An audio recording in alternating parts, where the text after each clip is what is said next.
તો અમદાવાદ શહેરમાં ચાલતું ગેરકાયદેસર મની એક્સચેન્જ ઝડપાયું છે। અમદાવાદમાં આનંદનગર પોલીસ સ્ટેશનના હદ વિસ્તારમાં કોઈ પણ પ્રકારના લાયસન્સ વગર on stop solution private limited નામની ઓફિસમાં વિદેશી નાણાંનું રોકડેથી હેરાફેરી થઈ રહી હોવાની માહિતી 6/5/2024ના રોજ મળતા જ બુલેટિન ઇન્ડિયાની ટીમ દ્વારા વિદેશ જવાનું હોય તેવું કહીને રોકડમાં વિદેશી ચલણ લેવા આનંદનગરમાં આવેલા ઓન સ્ટોપ સોલ્યુશન પ્રાઇવેટ લિમિટેડની ઓફિસમાં ₹1 લાખ રોકડા આપી વિદેશી ચલણ ખરીદ્યું। આ સમગ્ર કૌભાંડનો પત્રકારે પોતાના ગુપ્ત કેમેરામાં સ્ટિંગ કર્યું હતું। જુઓ સમગ્ર કૌભાંડ અમારા અહેવાલમાં।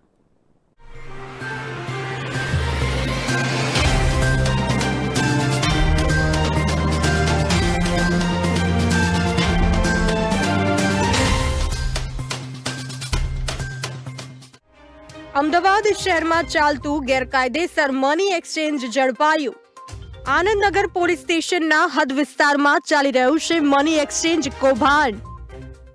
On stop solution private limited નામની ઓફિસમાં ચાલી રહ્યું છે કૌભાંડ। કોઈ પણ પ્રકારના લાયસન્સ વિના મની એક્સચેન્જની ચાલી રહી છે ઓફિસ। પોલીસ સ્ટેશનની નજીકમાં ચાલી રહ્યું છે મસ્ત મોટું કૌભાંડ।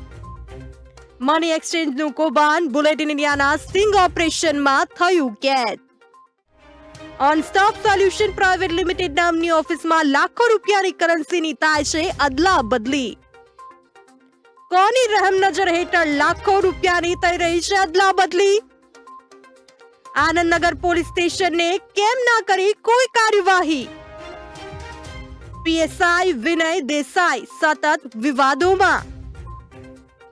વિનય દેસાઈ સામે અગાઉ નોંધાઈ હતી પોલીસ ફરિયાદ। જેલની હવા પણ ખાઈ ચૂક્યા છે વિનય દેસાઈ। આનંદનગર પોલીસ સ્ટેશનના ડી સ્ટાફ વિનય દેસાઈએ કેમ ના કરી કોઈ કાર્યવાહી? શું D staff Vinay Desai money એક્સચેન્જના સંચાલકને છાવરી રહ્યા છે? શું police commissioner D staff PSI Vinay દેસાઈને ભણાવશે પાઠ? શોર્ટ સમયમાં કરોડપતિ બનવા લોકો 2 નંબરના ધંધા તરફ વળી જાય છે અને નિયમોના ધજાગરા ઉડાવી સરકારી તિજોરીઓને લાખો રૂપિયાના ચૂનો લગાવતા હોય છે, જેને કારણે જ ભારતના અર્થતંત્ર પર પણ અસર પડતી હોય છે। ભારતમાં ઘણા સ્થળે મની એક્સચેન્જની ઓફિસો ચાલતી હોય છે, જેમાં ઘણી ખરી ઓફિસો કોઈ પણ પ્રકારના લાયસન્સ વિના જ ધમધમતી હોય છે અને તમામ નિયમોને નેવે મૂકી કૌભાંડ આચરતી હોય છે। ત્યારે આવી જ એક મની એક્સચેન્જની ઓફિસ અમદાવાદમાં ગેરકાયદેસર રીતે ચાલતી હોવાનું સામે આવ્યું છે। આ ઓફિસમાં લાખો રૂપિયાની હેરાફેરી થતી હોવાનું સામે આવ્યું છે। અમદાવાદના આનંદનગર પોલીસ સ્ટેશનના હદ વિસ્તારમાં સ્ટોપ સોલ્યુશન પ્રાઇવેટ લિમિટેડ નામની ઓફિસમાં લિમિટ બહાર અને બિલ વગર વિદેશી નાણાંનું રોકડેથી અદલા બદલી કરવામાં આવી રહ્યાનું બહાર આવ્યું છે। સમગ્ર કૌભાંડ બુલેટિન ઇન્ડિયાની ટીમના સ્ટિંગ ઓપરેશનમાં કેદ થઈ ગયું હતું। બુલેટિન ઇન્ડિયાના ટીમના પત્રકારે સમગ્ર કૌભાંડ ઉજાગર કરી 100 નંબર પર પોલીસને જાણ કરી હતી કે આ ઓફિસમાં લાખો રૂપિયાની અદલા બદલી થઈ રહી છે।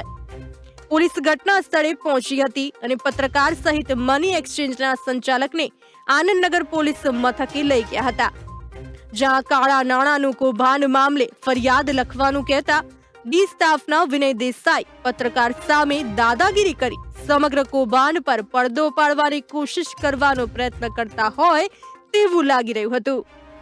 જો કે સમગ્ર કૌભાંડ મામલે 2 દિવસ થઈ ગયા હોવા છતાં આવા ગંભીર ગુનાની પોલીસે નોંધ ના લઈને એક્સચેન્જ માલિકને છાવરી રહ્યા હોવાનું સામે આવી રહ્યું છે। પોલીસે હજુ સુધી આ ઓફિસના સંચાલક સામે કોઈ પણ પ્રકારની ફરિયાદ પણ નોંધી નથી। સૂત્રોથી મળતી માહિતી અનુસાર ડી સ્ટાફના લાખો રૂપિયાનો આર્થિક લાભ મેળવી સમગ્ર કૌભાંડ દબાવવાનો પ્રયાસ કરી રહ્યા હોવાની ચર્ચાએ જોર પકડ્યું છે। ટીવી ચેનલના પત્રકારે આ બાબતે પીએસઆઈ દેસાઈ વિરુદ્ધમાં પણ police complain authority helpline number 14449 પર ફરિયાદ પણ કરી છે। એટલું જ નહીં, વિનય દેસાઈ પોતે અઢળક સંપત્તિનો માલિક હોવાનો પણ રૂઆબ મારી રહ્યા છે. તેઓ પોતે માત્ર શોખની નોકરી કરતા હોવાના બડાપા મારી રહ્યા છે. ત્યારે આવા પોલીસ કર્મીને ઉચ્ચ અધિકારીઓએ સંપત્તિ સાચવવા માટે ઘરે બેસાડી દેવા જોઈએ. વિનય દેસાઈ નારણપુરામાં હેડ કોન્સ્ટેબલ તરીકે ફરજ બજાવતા હતા ત્યારે પણ તેમની સામે ફરિયાદ નોંધાઈ હતી અને જેલની હવા પણ ખાઈ ચૂક્યા છે. હવે જોવું એ રહ્યું કે અમદાવાદ શહેરના બાહોશ પોલીસ કમિશનર નિષ્પક્ષ તપાસ કરાવી આનંદનગરના ડી સ્ટાફ પીએસઆઈ દેસાઈને પાઠ ભણાવશે ખરા?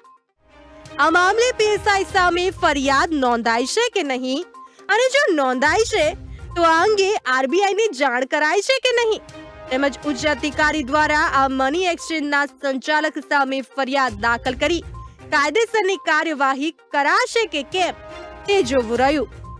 Bureau report, bulletin India.